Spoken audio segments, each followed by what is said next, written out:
Ladies and gentlemen, welcome to the Smarks review channel. I am Liam, alongside Arvind and Michael.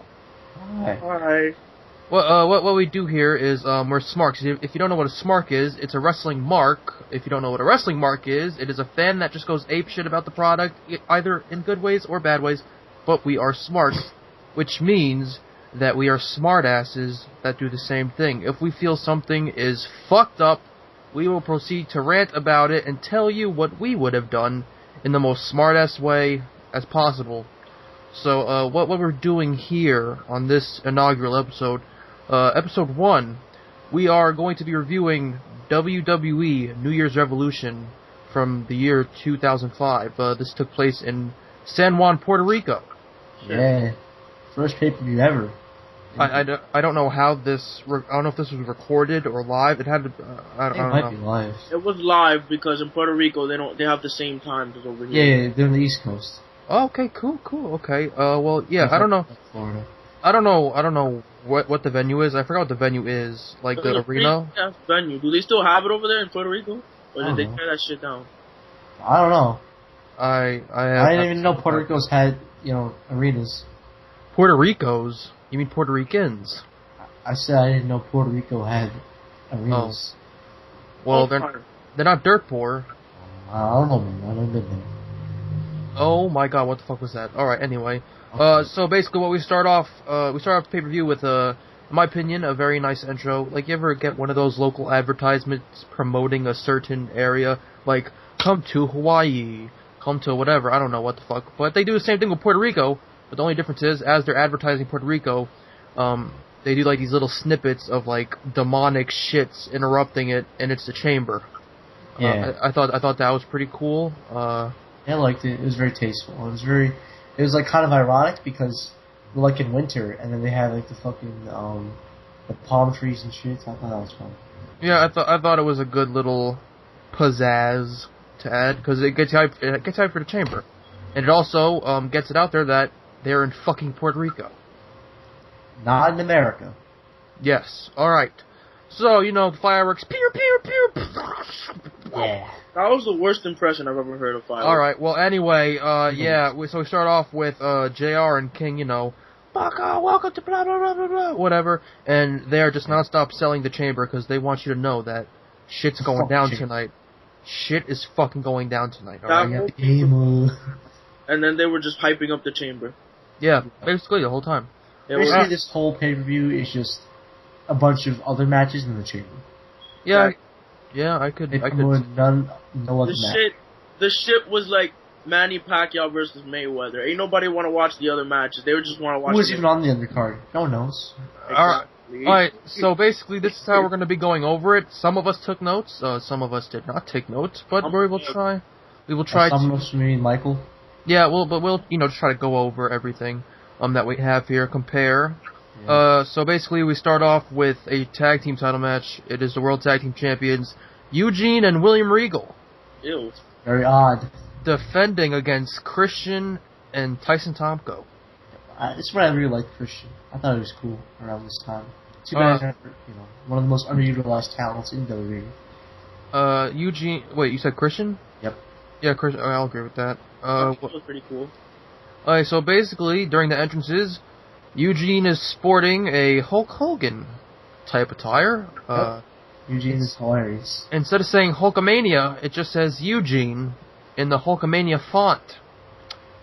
No, I'm gonna be honest. I think, like, as I was watching that match, I think Eugene was like the worst way of making a character for WWE. I mean, just watching the whole pay-per-view, it made me think of the amount of stupidity WWE had in their product at the time. It was so dumb because why would you make? I'm not gonna be fucked up or anything, but why would you make a special needs wrestler? Like, what's the point? What are you trying to put? Why? I'm not gonna lie. During the match, one of my notes say, "What a retard." That is for Eugene. Well, one of my notes says Eugene is still an idiot. So. Oh, well, close enough, yeah.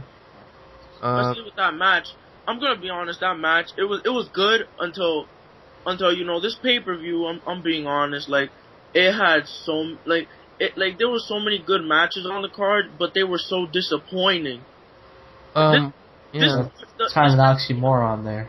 The match could have gone. Like, I'm being honest, the match could have gone. Like, it could have been a great match, but then Eugene had to do the drop kick and fuck his knee up or whatever he fucked up, and they had to end it right there. Speaking of that, let's try to take you step by step into what we found during the match. Another thing I'd like to bring up, Christian's attire. I wrote this. I liked the attire. It was like a red mix, whatever. I thought the attire looked pretty nice. Also, his tag partner Tomko looked like a fucking douchebag. He always does so. Tomko is so cool. I'm being honest. Tomko, he could have been something, but I don't know what happened to him. To me, he looks like a fucking asshole. Tomko's cool. Alright, so basically, the tag match starts. Christian and Regal, very good pairing, and to that point, the match it actually starts off very technical, very great pace from both of them. And the pace slows down as Christian gets some heat. I thought these two worked very well in the ring. They were putting on a great show, and then, Regal is tired and goes tagging Eugene. And this is when the fun starts. The first move Eugene applies is a wedgie. Yep. Christian. And then he goes to imitate Hulk Hogan's taunts. That is when, after that, I put, what a retard. That is when I put that. This guy's an idiot. Then that leads into headbutts, and pretending to pee on Christian. That was pretty technical, I guess. Yeah. Well, what are your thoughts on this? Michael? I don't like how they said Junkyard Dog, because I don't remember Junkyard Dog lifting his leg up and peeing on his opponent, but the headbutts were pretty Junkyard Dog. Yeah, they were very Junkyard Dog. I didn't like the pretend pee being compared to Junkyard Dog. I don't like Eugene at all. When I was a kid, I fucking loved Eugene. I was indifferent towards him. It was stupid. It was a stupid idea. What was the whole point of it? Stupid. I remember, like, the 8-year-old me, or possibly even younger, 7-year-old me, getting hype as fuck when Eugene came out, like licking Jerry Lawler on the fucking forehead and shit. Eugene's so stupid. That was great. Yeah. That's why we all love him, don't we? And another thing he did some sort of shit. He did a leapfrog, and then after the leapfrog, he pretended to like get into a fetal position or whatever, and he started like grabbing his balls with his hands, and his legs were like in a weird thing, and then Christian got really skeeved out by it and stopped running. Oh, yeah. Oh, and not only that, he started spanking him like a horse. Which was very suggestive. Yes, very. And I'm not gonna lie though, Eugene was over as fuck. Oh yeah, especially when he hulked up. Eugene was like the crowd went apeshit for Eugene. They were only over just to make him feel good. Yeah, I guess. Another thing I got here, after the headbutts and pretend to pee on Christian, Tomko looks like a douche. And he comes in and he fucks up the vibe of the match. Yeah, he's trying his best. He has to like mangle with Eugene. Yeah, I know, but like. Eugene very comical, funny moves, starts spanking Christian on the ass. Then he hulks up and tags in Regal. And then Regal gets busted open. Yep. Thanks to the chopper. His nose is fucked. Tomko. And then throughout the most of the match, Christian and Tomko just start, fucking up the nose with kicks, punches, and then Regal screaming, "I me nose," and all that good shit. And this is when Regal tags in Eugene, and then... Eugene's still over as fuck. And he has a little comeback sequence. That's when he fucks up his knee with the drop kick. But then, soon after that, a couple minutes afterwards, Eugene just wins by a roll-up on Christian. Nope. Actually, he wins by a roll-up on Tomko, and that's when we see Tomko ass. Yes, Tomko's tights get, pulled down. So what would you guys give that match out of 5 stars? I'd give it a 3. Yeah, I gave it a 3 out of 5. I'd give it a 2.5. Yeah. Yeah, alright. Well, the hard ass over here is Simon Cowell. Oh, and by the way, later on in the event, we would not sooner or later, but we'd soon find out that apparently Eugene dislocated his kneecap. Yep. And they had to end the match because of it. Yeah. Don't do drop kicks again. It's that simple. Alright. Yep.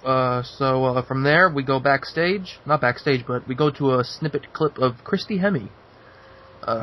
Getting hype as fuck. Ass on point, might I add. Yep. She is in her bikini. Hello, holy jiztastic. And then from there we go backstage to a Christian and Edge reunion. Oh, yeah.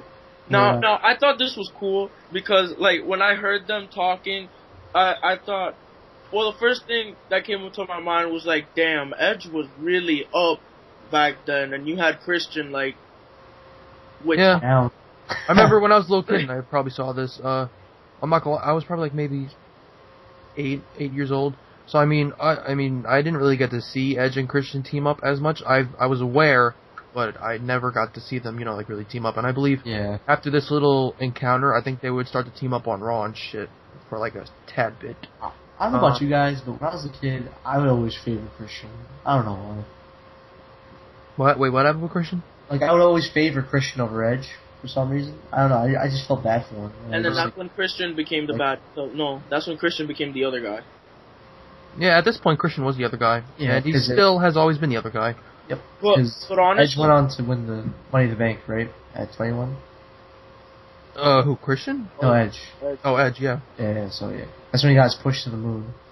Well, anyway, what they're conspiring backstage, Edge tells Christian, like, at first Christian was really fucking pissed, and he wanted Tomko to beat the living shit out of Edge. Edge, rebuttals and says, hey, I have a plan. Follow me. We don't know what the plan is. Well, obviously, he gives it away a little bit. He goes, how would you like to be world champion? Christian's like, what the fuck you mean world champion? What the fuck you talking about? Yeah, it's very interesting. Like, very, very interesting. He's like, take a walk with me. So then they walk. It would have been cool, because I know they continue to do this whole thing where they try to build it up. Now, it would have been cool if they actually went with the idea, but like in a certain way where they didn't listen to Eric Bischoff, and say, for example, say they attacked, like, let's say they attack somebody that's like unnecessary in the chamber match. They attacked them and they put Christian in. So then there would be now this is how I wish I saw it. There would be a point where Christian and Edge would fuck up Shawn Michaels, and then Shawn Michaels would come back, do his crazy whoop-de-doop shit, like sort of what he did in the chamber, and kind of do it to Christian and Edge and screw them over, instead of just Edge getting screwed over. You get me? Well, if you would, I would say Jericho should have been attacked then by Christian or something. Yeah, probably. He's probably the least necessary guy. Yeah. He was cool and all in the chamber, but storyline wise, he didn't really add much to it because it was kind of the going theme was Benoit was champ, and then Edge was in the mix, and then you got Evolution with their problems, the Orton getting kicked out of Evolution, so it's all that stuff. And Jericho was just kind of the odd man out. The cool thing I noticed about it is that if you notice, Shawn Michaels is a special referee, and every single wrestler in that ring at some point in time have fucked with Shawn Michaels. Have you noticed that? That's the point. Alright, I don't mean to cut anyone off. I think pretty cool. I'm not gonna lie. It was pretty cool. And, yeah. Yeah, but let's get on track here. We should save the chamber talk for the main event chamber. Yeah. You kind of spoiled the next segment by saying we shouldn't listen to Eric Bischoff. Alright, well, anyway, after that we go to Trish versus Lita. Lita, the current women's champion. The build-up to this was... very interesting. The video package... Trish was just bullying the fuck out of Lita. Bullying the living shit out of her. When Lita lost her baby, Trish proceeded to still make fun of Lita, and just back and forth. I remember at one point Lita actually kissed Trish Stratus. That was very nice. Hot. Well, yeah, basically the whole build-up is, Trish has been fucking with Lita for like the longest time, ever since the whole little wedding shit with Lita and Kane. And then Trish would just be tormenting the shit out of Lita, like, haha, you're getting fucked by a fucking big red devil demon and shit. I don't know, but yeah. Also, note, the promo package, holy tits. Titties. That was nice. That was very nice, actually. Nice eye candy. Is this like all you care about, the divas? Like, the titties, really? Like, are you gonna... Listen, no, I mean, they were the main event of Raw at one point before this. So, I mean, this match was going to be very good, but I just couldn't help notice. Because, like, one of the points, they show Trish interrupting Lita's wedding, and the shit she was wearing, oh my fucking God. Yeah. So, I mean, you can't expect me to say holy tits. Yeah. Tits were everywhere. Alright. Nice. So, basically, we go into this. Lita is over with the crowd a lot. Very over. As we expect. Yeah, so we start the match off. It's some good pace. At one point, I don't know if it was a fucked up part, but it's one point where I think Trish does an Irish whip to Lita, and Lita holds on to Trish, and they do like a little merry-go-round circle, and then Trish gets thrown out of the ring by Lita. Oh yeah, then Lita fucks up Luthez. I don't know if that shit was a fuck up, but yeah. But then, so then Trish gets thrown outside. Lita's on the apron, does a Luthez press off the apron, and she lands on her knee the really fucking wrong way, and then she proceeds to fuck up her knee. Second casualty of the knees here tonight. Yep. And then after that, Trish would, have some numerous punches to Lita, and then... Yeah, I think Lita fought for an additional 4 minutes, possibly after that little thing. She wasn't really doing anything, but she was still in the match. She was getting humbled, though. But basically Trish was just going after the knee, and then, to sum it up, Lita goes for her DDT, and then Trish reverses into a chick kick for the win. Yep, so that match was really... I gave that 2 out of 5. I gave it 2. Yep, 2. Yep. It was the worst, because the only reason why I say it's the worst is because you gotta understand. Look, you had so much hype building up to the match, right? And I was watching the promo, and I wasn't like, at the time, noticing like how much they were going through until I saw the promo, and I was like, oh, this match is gonna be fucking insane. And after the whole Raw thing, where they had the match on Raw, and people thought Lita broke her neck like hard as hell, and they thought she was gone for good, but I thought they were gonna have a good ass match on this pay-per-view, and then all of a sudden Lita fucked up, and then they had to cut the match out, and they had to end it with her getting her ass kicked and Trish winning the title back, and it was like the worst disappointment. To me, it was like disappointing, very disappointing. And if I were to rate this match, I would probably give it a 1.5. God damn, you're really fucking harsh. savage. God Really damn. harsh. Wait, little known fact here. People could know, so I don't know. But basically, this feud was supposed to continue till WrestleMania 21. There was supposed to be a women's title match between Trish and Lita, but because of Lita's little injury here, I don't know what the extent of the injury was. Did they say? I don't know. It was pretty bad. I think It had to be pretty bad because she missed Mania for it. But basically, it was supposed to be Trish versus Lita at WrestleMania 21 for the women's title. But because of the injury, they proceeded to replace Lita with Christy Hemme. Christy Hemme would be trained by Lita to take on Trish Stratus at WrestleMania 21, and Trish Stratus beat Christy Hemme at WrestleMania 21 for the title. buried her. Yeah, I give that. So yeah, I got a 2 out of 5 stars. Yeah, it was watchable. It was watchable. Now I kind of wish the only reason why I gave it a 1.5 stars is because the way the match was so hyped up to be, and then one little fuck up ruined everything. Kind of like the same thing that happened with the Eugene and William Regal match. I want to watch a good match, and I mean, I know Lita was injured, but at the same time, I'm looking forward for a good match. Doesn't matter whatsoever. So that's why I'm giving it a 1.5. I don't think an injury necessarily takes away from the match. I think it's just the fact that the match was ended a lot shorter because Eugene went on for 20 minutes and then fucked his knee, but it was probably already in the match. This Lita, she fucking, like, I don't know. It was a disaster, this match. I think the match... I still give them credit, though, because, like, they're Trish and Lita, so I still gotta give them credit. So I gave them a little bit of leeway, because, it's Trish and Lita, but it definitely wasn't the worst match. Trust me, we'll get on to those matches.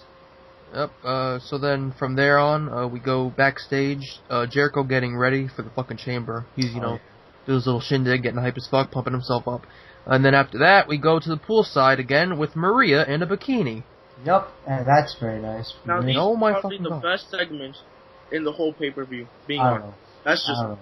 I like the backstage build to the chamber. The one thing about this pay-per-view, they did it very excellent. The build to the chamber. I love the build to the chamber.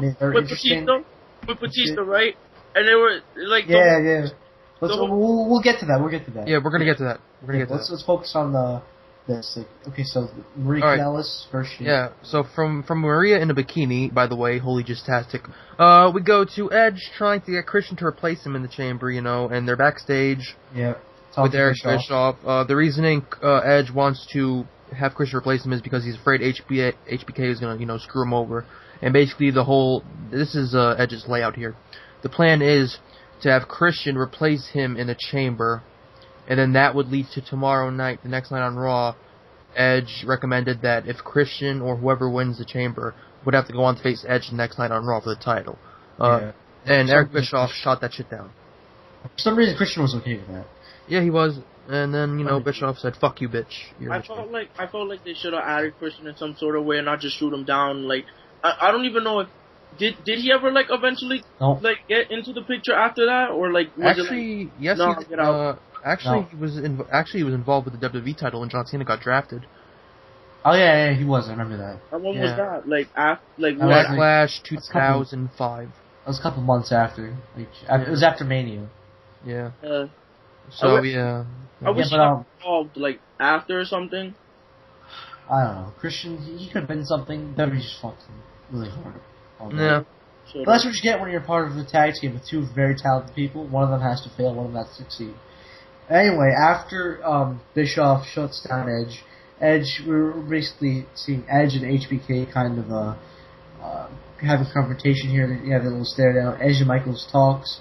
Michaels says he won't screw over Edge unless, Edge touches Shit him. gets physical. Yeah. Then he has to retaliate. So, basically a lot of intensity here, a lot of good build for the chain. I like Even the referee got some tension. Yep. All right. So then we go to our next match, which I don't even feel was a fucking match, but anyway. Solid match. Shelton Benjamin defending the Intercontinental title against Maven. Maven's theme song is fucking amazing. Yeah, first of all, I won't cut you off or anything, but I always really look forward to this match because I love Shelton Benjamin's work. I thought this was going to be a good-ass match. I thought I was going to have to give this like a 3.5. No. Yeah, Maven's a good wrestler too, though. This shit pissed me off. It legitimately made me angry because this shit felt like something on Raw. This is not something you put on a pay-per-view. Like I listened to Especially 10 in years Puerto ago. Rico. Yeah, exactly. This is something you don't screw the fans by giving them a match like this, especially with two talented workers like that. That really makes me angry. Yeah. So, like you said, it really wasn't a match. So we go on the beginning of the match. Maven is just going to the ropes all the time, telling, Shelton to get the fuck off him, and just keeps on doing this until Maven eventually leaves the ring, and he grabs the microphone and cuts a heel promo on every fucking Puerto Rican in the arena. I found that pretty funny. Maven, I didn't think, Maven doesn't have the best mic work, but that shit was pretty good. Yeah, it was solid. He was getting a lot of heat. And then he also tells Benjamin, he goes on to say, fuck this, I'll face you on USA grounds, and then he proceeds to leave. And then the fans start getting to Maven, and then Maven changes his fucking mind, runs to the ring, and then immediately gets fucking pinned by Shelton Benjamin. Yeah, by roll-up. Fucking roll-up, I think, right? Was it a roll-up? Yeah, it was a roll-up.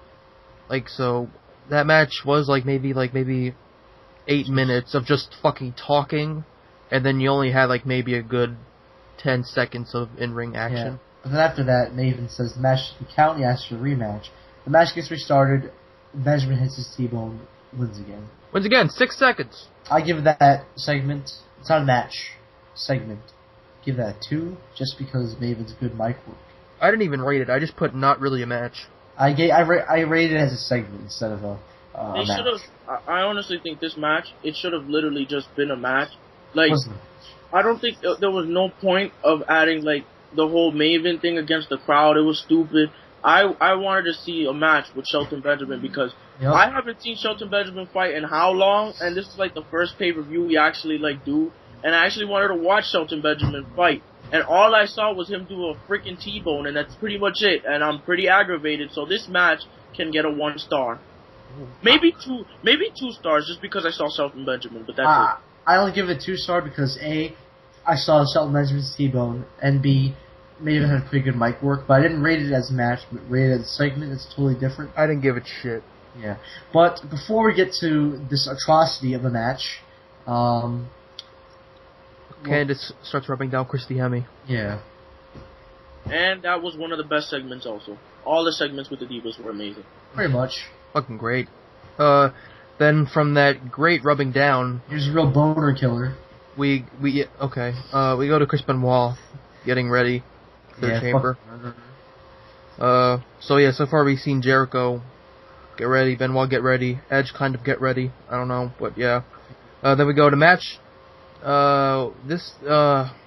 Hassan was J-Law. Yeah, this is Muhammad Hassan cut a great promo. I'll give him that, a really good promo about how he's being put down due to his ethnicity. I thought that was pretty good. Not even pretty good. I thought that was really good. Yeah, he's one of the better promos of. Yeah, and he just like came to the company and he was able to drop some bombs. This was his first match, I believe, right? I don't know. They said either first pay-per-view match. I don't know. I'm just gonna say it's first match. It was pretty shitty. I didn't like the match. The only reason why I didn't like the match is because, I mean, at this point, why would you have him face Jerry Lawler after just having that whole situation happen on Raw? And plus, the thing that made it even boring was that there was no commentary, and all you literally heard was Daivari just scream a bunch of stupid shit. I don't even understand what the hell he was saying most of the time. And I thought it was pretty good. I think he was just telling him to kick his ass in Arabic or something. Yeah, I don't know. And then I think that the I whole only wrote match, 2 notes for this match. the whole match was pretty much just like Brock Lesnar, how he does the German suplexes. That shit was just a bunch of body slams. It was Yeah, but at least Brock Lesnar, his German suplexes are enjoyable. This match was just complete boring and bad. I didn't like it. I gave it a 1.5. Yeah. Only because I like Muhammad Hassan and I thought he had a good promo. That's about it. So we basically start the match off with, like, you know, tie-ups and shit, whatever. And then we go to the fucking body slams. Hashtag Body Slam City. And you then know, Lawler both gets men a going goal ape shit. And then I said, in the words of Hindu, or AKA you, yeah, you know, I said making him humble, because there was a fucking camel clutch spot, and that shit dragged out. Like, that shit felt forever, the fucking camel clutch spot. It's actually the words out of the Iron Sheik. I think that the match was so bad that to the point where the crowd was, every time they went for a pin and the crowd went 1, 2, and the person wouldn't go to 3, the crowd would boo instead of cheer. Yeah, well, this is like the whole thing here. Daivari and JR were managers. Daivari, I put, because I just got annoyed of him screaming, but that means he's doing a good job, because I'm getting annoyed by a heel, so, you know, I'll give him that. But I put Daivari as an asshole. That's what it says in my notes. I don't know. But yeah, and then JR screaming, that made me laugh. I don't know, just the fact JR screams, it's kind of funny. If you ever watch him getting set on fire by Kane, funniest shit I've ever seen in my life. And actually, the crowd actually started chanting boring. Yeah, thank God. The At least Puerto Ricans know how to, you know, tell what's a good match. Yeah, Muhammad Hassan went on to go win with a, what is it? I call it a mic check. Reverse STO. The mic check, basically, that Mr. Kennedy should do. He won off of that. Yep. I gave it a 2.5 stars, due to the fact that there was at least some build-up to it. Really lean. No. Oh, no. Okay? There was some build-up to it, and it was actually like the first match of the fucking night, alright? The first match with no injuries or anything. And also, Daivari and JR on the outside were kind of entertaining. There was at least some build-up to it, alright? So I'm sorry, but, like, that match was just too bad for me to be lenient. I gave it 2.5. I gave it the worst match of the night. I put that in my notes. And because I don't count Shelton Benjamin. That was probably is the worst match of the night, but I gave it 2.5. Yeah. Alright, anyway, yeah. So from there we go on to backstage. Batista and Randy Orton arguing about the chamber. Randy warning Batista on how Triple H is just using him, and he does not give a fucking shit about him. So another great segment to build the chamber.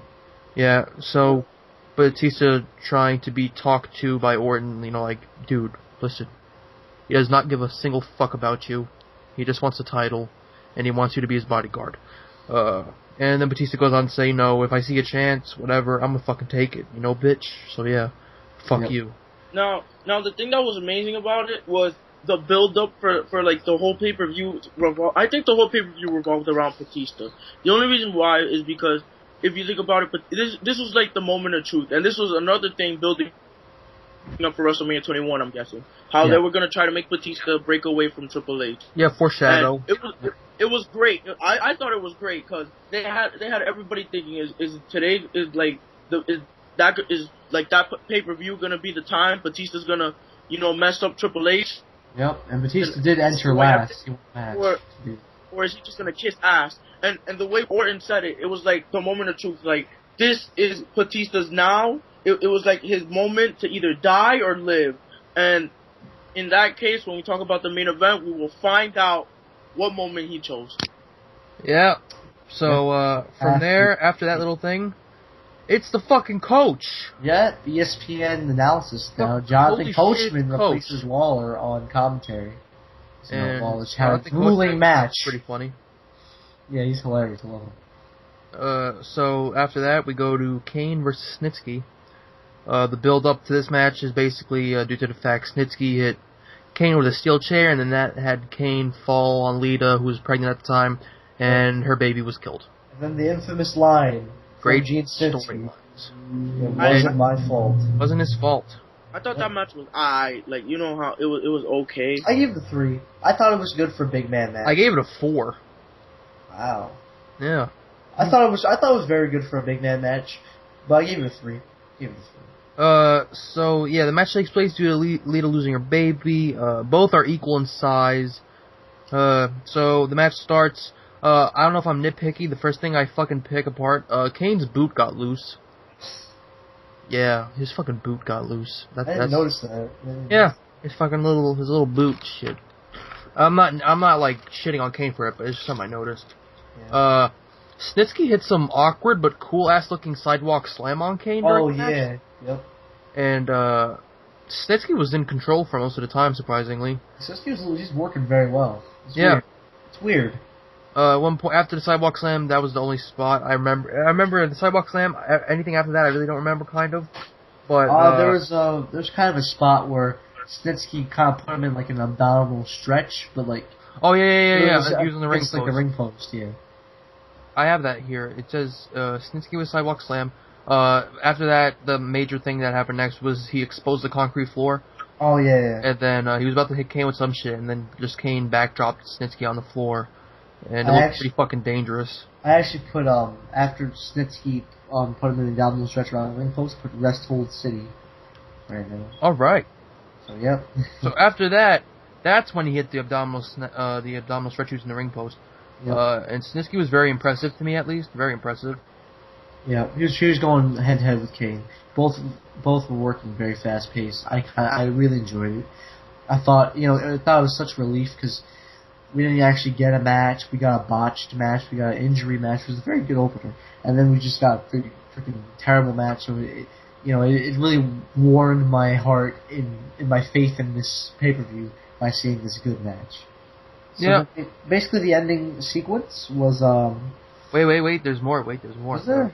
There was a spot where Kane kept on sitting up. It's like the ending sequence. And then boots to the fucking head.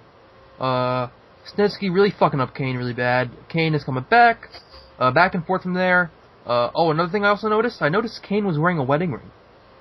Yeah, he was. Cause, he's married to Lita. Keeping kayfabe alive. Yeah. Yeah, it looked like a nice little wedding ring. But anyway, Kane hits a weird but cool looking tombstone. Like, he could have fucking dropped him on his fucking head. Yeah. I think he kind of did the whole little tombstone shit kind of early, but it was successful, and the shit looked kind of cool. So Kane hits a weird but cool looking tombstone and wins. I said 4 stars. Apparently I went back and edited this. I gave it a 3.5 stars. I give it for the sleeper of the night, sleeper match, because I didn't really have much expectations going into this match, and it really surprised me. What do you think about this match, Michael? Well, I thought the match itself, I thought it was pretty average. I thought it was probably the best match of the night as a one-on-one match, and I'll probably give it a 3. Alright, so we're all pretty even. Yeah. And from there we go to the poolside. Yeah. And they replay all the divas, and I think they showed Candice Michelle. I had a big fucking crush on Candice Michelle when I was a little kid. What happens is, this leads to a chicken fight. Okay, no. Alright, so this match, right? Alright, so this match itself, now, this is match of the night, alright? We got 4 divas fighting in an elimination chicken fight match. You got my boy. God. You got my boy, what's his name? Hurricane Helms. And who was the fat dude? Rosie, yup. Now, when I was watching this. Hey, wait, can I say something? Rosie is Roman Reigns' brother. Yep. Oh, that's cool. Alright, so as I was watching this match, right? And then who were the other 2 guys that were holding up Stacy Keibler and Rhea? I think Rob Kanye and Val Venus. Alright, so wow. This match, and it was crazy. Like, it was like the greatest match. It was an elimination chicken fight match. And wait. I don't know if I said Kanye or Conway. Rob Conway. Okay. Kanye. Whoops. Yeah, Rob Conway. Continue. Alright, so we had these 4 bad bitches, right? They were fighting for I don't know what reason, but it was in a pool. Alright. They're playing. What? They were playing. They weren't fighting. They were playing. So this match, right? So what happened was that they were fighting. So who won? I forget who won. Fuck. I think. No, Maria won. Maria. No, it wasn't. No, Christy. It was Christy. Yeah, it was Christy. So with Christy winning, I think that honestly, just saying it, I think that match was to determine the number one contender for the women's. Oh my god. Vote. Because look at what happened to Christy. She went to WrestleMania, got her shot, and lost. Wanna know why? Because the only match she should have challenged Trish in was a chicken fight match. Because we all know she would have won the belt. Trish in a chicken fight? And you already know, yeah. Now you're leaving out the best part. Christy won because she took Maria's top off. Yes. Now, I don't care what anybody says. 5 stars. Yeah, I gave that a 5 out of 5 stars. I gave it a 7. What? Gave it a 7. This nigga gay. What? I gave it a 7. Alright, well, anyway. 7 out of 5. You should have made that shit. You should have made that shit 10. Or doing it out of 5. So I gave it a 7. That goes against the point, though. If I were in your shoes and I was going beyond 5, I would have given that shit 1,000,000. Alright, fine, whatever. You get the point.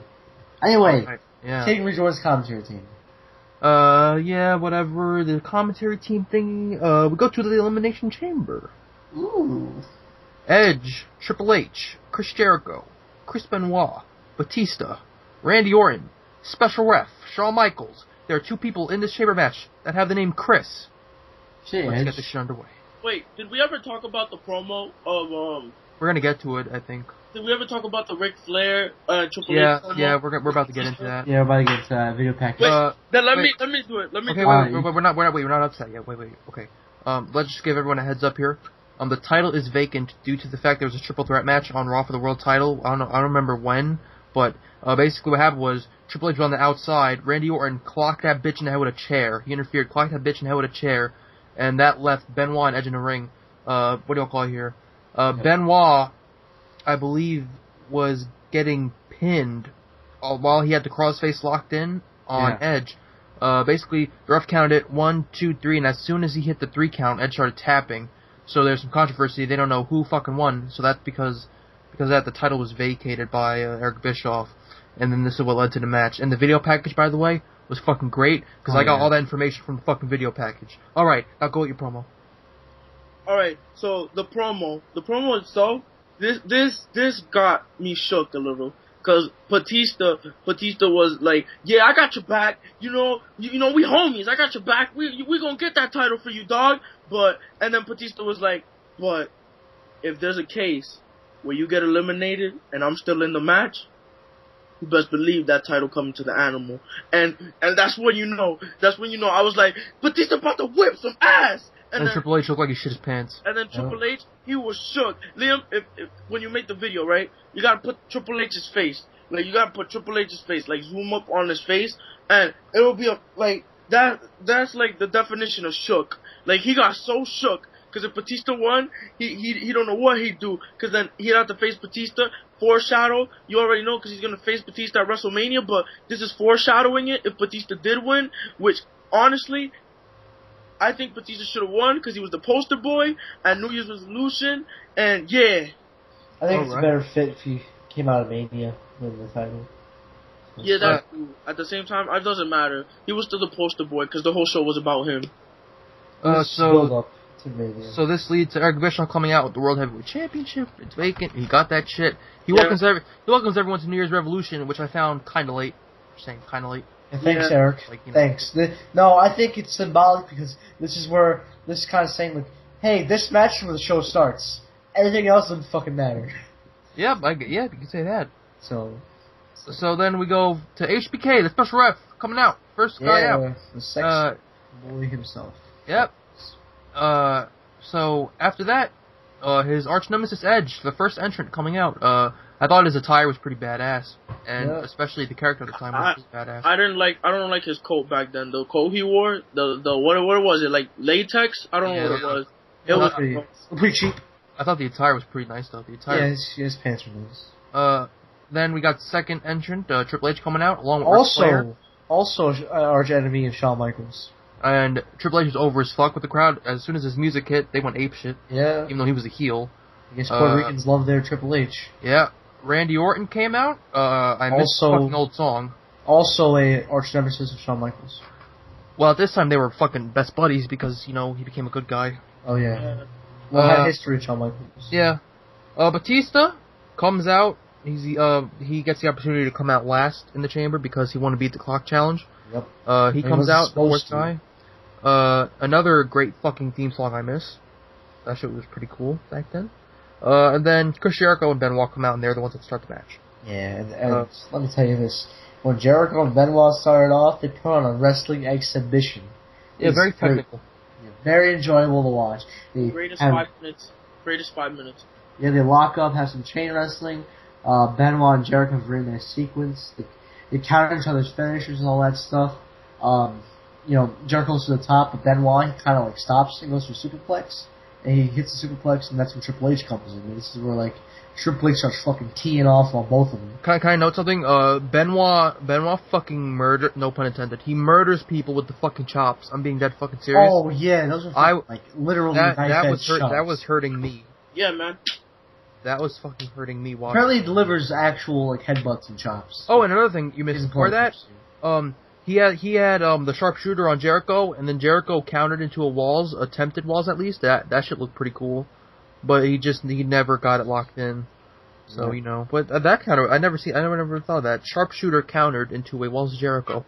Yeah, but then when Triple H comes in, that's when shit starts going down because Triple H fucking throwing Benoit face first into like a chain linked wall. And the crowd was chanting backwards in Spanish. Oh yeah, they were. That's a cool note there.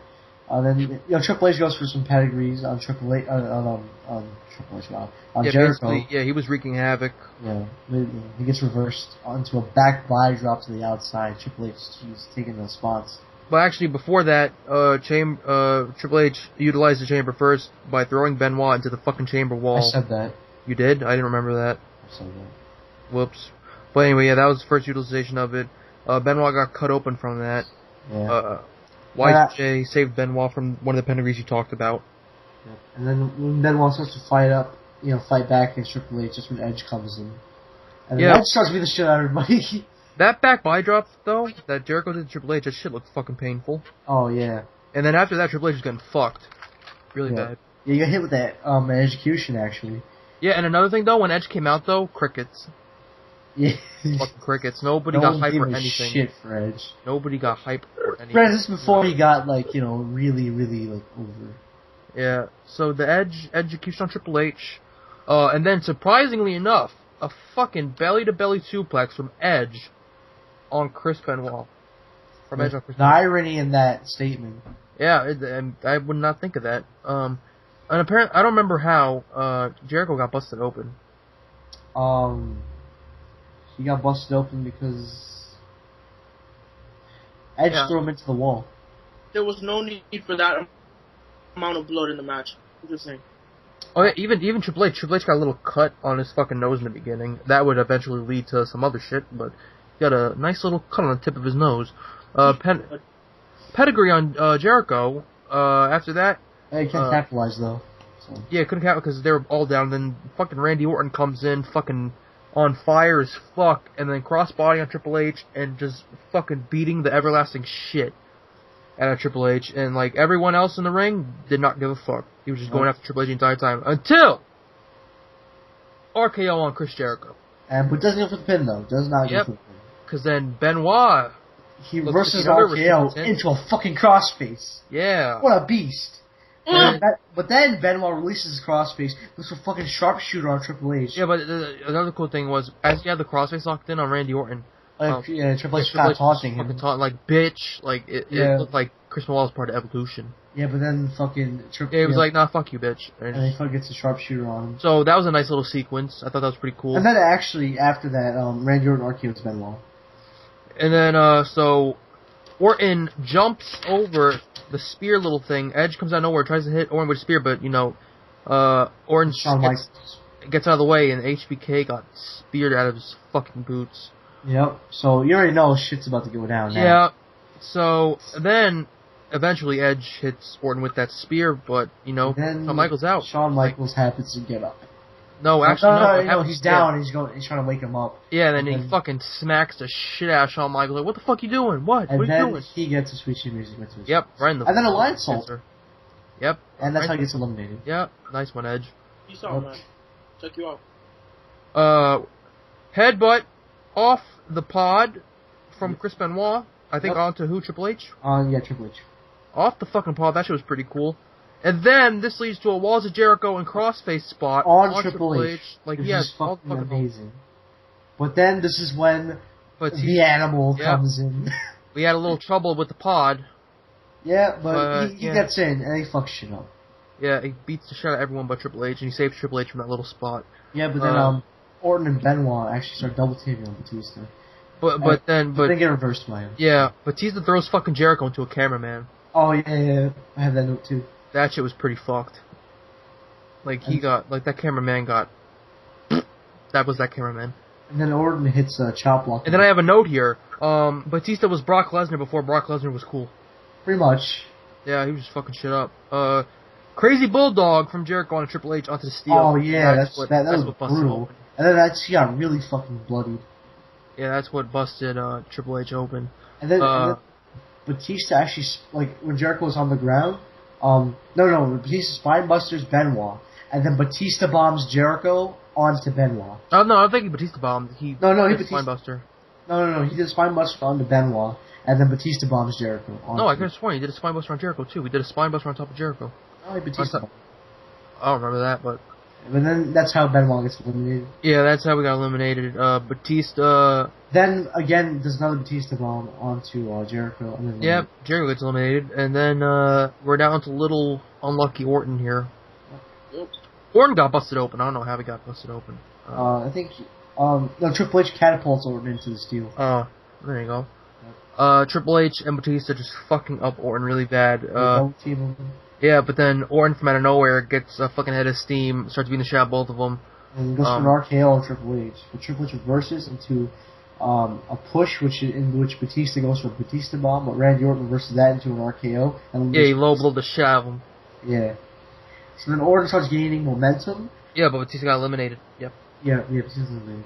But Orton starts gaining momentum. Hits the RKO on Triple H. But then Evolution comes in because Batista didn't leave the ring. Ric Flair distracted Shawn Michaels, but Shawn Michaels didn't take any of that shit and started beating the shit out of Ric Flair. And then that's when Batista came out of nowhere with a fucking clothesline from hell type shit. Yeah, and then Triple H hits the pedigree and wins the match. Oh, Triple H, you son of a bitch. And that was Triple H's 10th time. Yep.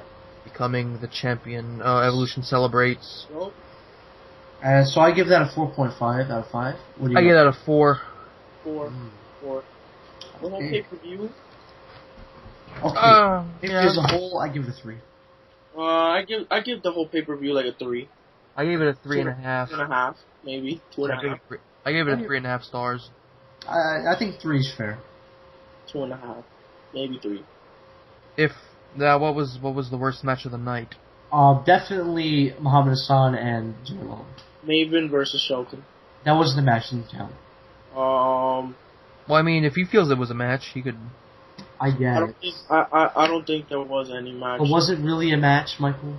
The worst match? I probably would give to Jerry Lawler and Muhammad Hassan. Probably, yeah. What was the sleeper of the night? The sleeper match, like the match you didn't think was going to be good, but that was actually really good. Match of the night, though, obviously goes to Chamber. Yeah, Chamber but the night. I give that to Kane and Snitsky. Yeah, Kane Snitsky. Yeah, that was the other. Match of the night one-on-one wise, it was Kane and Snitsky. Yeah. Chamber took it all because that's what basically the entire fucking pay-per-view revolved around. So my final verdict was it was pretty enjoyable show despite the lack of good filler matches, but Elimination Chamber makes up for some of the lackluster matches that happened, I think. Yeah, I thought it was enjoyable. It wasn't bad. Yeah. I wish those matches though, like the Lita and Trish match would have probably maybe boosted the rating of the entire pay-per-view. Probably. If Sleegan didn't get injured, that probably would have boosted up to at least a 3.5 for me. Alright, so, overall, you heard it here, what we thought of the Chamber match, all in matches, News Revolution. I don't know, hopefully this goes well with everyone that watches it. Hopefully this goes over. So. Yeah, hopefully we're over as fuck. So, I really like this, because it should be a good idea, but, make sure to subscribe, like, comment, please. But wait a minute, we are not done. We're not? I thought, that's it. No, the next pay-per-view we're gonna watch. Yep, we're about to find out, which I was able to get earlier. Oh shit. Are you ready? Better not be ass. Yeah, really. We will be watching. That's my impression of a drum roll. In Your House 4. What? In Your House 4 from October 22nd, 1995. Is that a pay-per-view? So we're watching. Isn't this like the golden era of Sorio? Kind of. Let me read you what there is to look forward to right now. In Your House 4, The Great White North. Diesel defends the WWE Championship against the British Bulldog. Oh, that's pretty good. Razor Ramon and the 1-2-3 Kid challenge the Smoking Guns for the WWE Tag Team titles. Goldust makes his WWE ring debut against Marty Jannetty. Plus, tough decisions are made concerning Shawn Michaels and the Intercontinental title. Okay. Alright, well, We don't know when that'll be uploaded, but yeah.